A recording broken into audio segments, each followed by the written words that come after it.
मध्य प्रदेश में पंचायत और नगरीय निकाय चुनाव कराने का रास्ता साफ हो गया है। सुप्रीम कोर्ट ने राज्य चुनाव आयोग को चुनाव कराने का आदेश दिया है। सुप्रीम कोर्ट ने अपने आदेश में कहा है कि 5 साल में चुनाव करवाना सरकार की संवैधानिक जिम्मेदारी है। 2 हफ्ते में अधिसूचना जारी करे। सुप्रीम कोर्ट के निर्देश के बाद बीजेपी और कांग्रेस दोनों के एक दूसरे के खिलाफ बयानबाजी भी शुरू हो गई है। कांग्रेस सरकार के पूर्व मंत्री कमलेश्वर पटेल ने बीजेपी सरकार पर जमकर निशाना साधा है। उन्होंने कहा कि सुप्रीम कोर्ट का निर्णय जो आया है उससे बीजेपी सरकार का ओबीसी विरोधी चेहरा सामने आया है।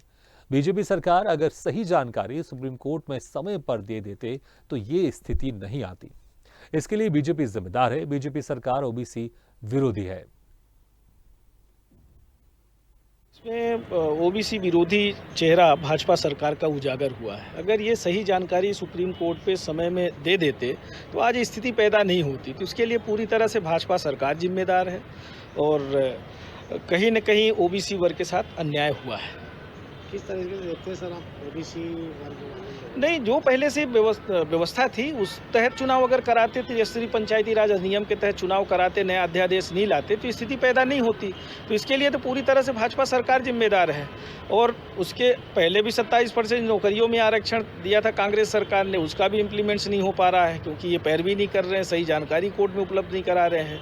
इसी तरह पंचायती राज अधिनियम को भी लटका दिया, नगरीय निकाय और पंचायत चुनाव भी रुका हुआ है। तो कहीं न कहीं ये ओबीसी, एससी, एसटी विरोधी सरकार है, इससे ये साफ नज़र आता है।